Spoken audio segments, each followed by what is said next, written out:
Discipline main made perfect भने जस्तै Angela Tumbapo Subba एउटा त्यसको उदाहरण हुन्। एन्जिला तुम्बापो सुब्बा एउटा अप्ठ्यारोमा फुलेकी फूल जस्तै हुन्। सानोमा आफ्नो जन्मदिने बुवाको साथ सपोर्ट पाउने बेलामा त्यो उनले पाइनन् र बुवाआमा अलग भएपछि बुवाको साथबाट पनि छुट्टिनु पर्यो। केही समयपछि उनको आमाको दोस्रो बिहे भयो, जहाँबाट उनको नयाँ जीवनको सुरुवात भयो। उनी भन्छन्, यदि उनको जीवनमा सङ्घर्ष र दुःख नभएको भए उनी यो ठाउँमा पुग्ने थिएनन्। त्यो मान्छेलाई सबै कुरा समय र सिचुएसनले नै सिकाउँछ कि हरेक कुराहरू।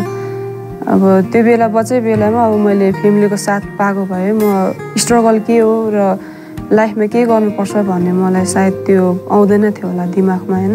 जीवनमा सङ्घर्ष र दुःख सबैको हुन्छ। त्यो सङ्घर्षको बेला हिम्मत नहारी अनुशासनका साथ कुनै काम गर्यो भने कुनै पनि कुरामा सफल हुन सकिन्छ भन्ने कुराको उदाहरण हुन् अन्जिला तुम्बापो सुब्बा। अन्जिला सुब्बाको बारेमा जान्नु पर्दा उनी नेपाली महिला फुटबल टिमकी गोलकिपर हुन्। उनको पुरा नाम भने अन्जिला तुम्बापो सुब्बा हो। उनको जन्म 28 मे 1996 पाँचथरमा भयो। उनको एज अहिले 28 वर्ष भयो। उनी नेपाल वुमेन्स फुटबल टिम र ग्रीक ए डिभिजन क्लबमा पनि आबद्ध छिन्। उनले 13 वर्षको उमेरदेखि नै फुटबल खेल्न सुरु गरिन्। उनले आफ्नो +2 सिद्धार्थ वनस्थली कलेजबाट सकाइन् र अहिले त्यही कलेजबाट बीबीएसमा डिग्री गर्दैछिन्। यहाँसम्मको उनको यात्रा सजिलो भने थिएन। उनलाई फुटबलर हुनको लागि धेरै सङ्घर्ष र दुःख गर्नु पर्यो। उनकै कथा समेटिएको एउटा चलचित्र समेत प्रकाशित भएको छ। सायदै यो नेपालमा बनेको पहिलो फिल्म हो जुन कुनै खेलाडीको बारेमा बनेको होस्। प्रेम श्रेष्ठ, जसलाई एन्जिला आफ्नो गडफादर भनेर भन्ने गर्छिन्। प्रेम श्रेष्ठकै कारण आफू यो ठाउँमा पुगेको भनेर समेत भन्ने गर्छिन् अन्जिला।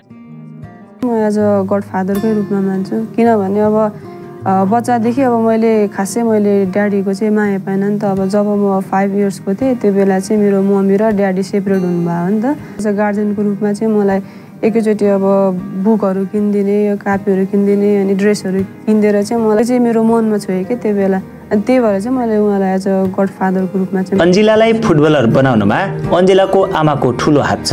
अन्जिलाको बुवालाई अन्जिलाले फुटबल खेलेको फिटिक्कै मन पर्थेन, तैपनि उनी फुटबल खेल्न छोडिनन्। अन्जिलालाई उनकै आमाले काठमाडौँ पठाइन्, जहाँबाट उनको सङ्घर्षको यात्रा सुरु भयो। काठमाडौँमा आफ्नो मान्छे कोही नभएपछि निकै दुःख गर्नु पर्यो अन्जिलाले। अन्जिलाले आफ्नो फुटबलको करियर 2011बाट सुरु गरिन्, जहाँबाट उनले केही लोकल टुर्नामेन्टहरू खेलिन्।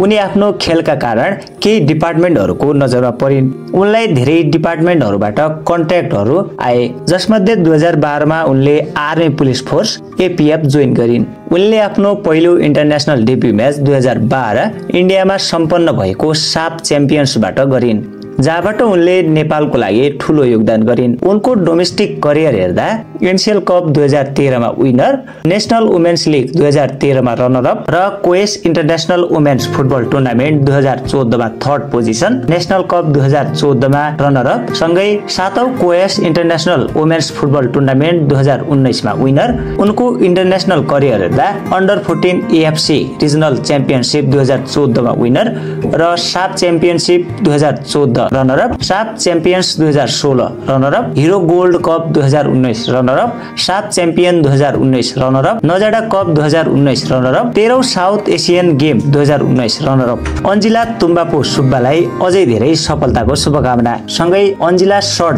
बायोग्राफीलाई मन पराइदिनु भएकोमा सबैले धेरै धेरै धन्यवाद। यस्तै भिडियोहरूको लागि हाम्रो च्यानललाई सब्स्क्राइब र लाइक सँगै आफ्नो मनमा लागेको कुरालाई कमेन्ट बक्समा छोड्न सक्नुहुन्छ। धन्यवाद।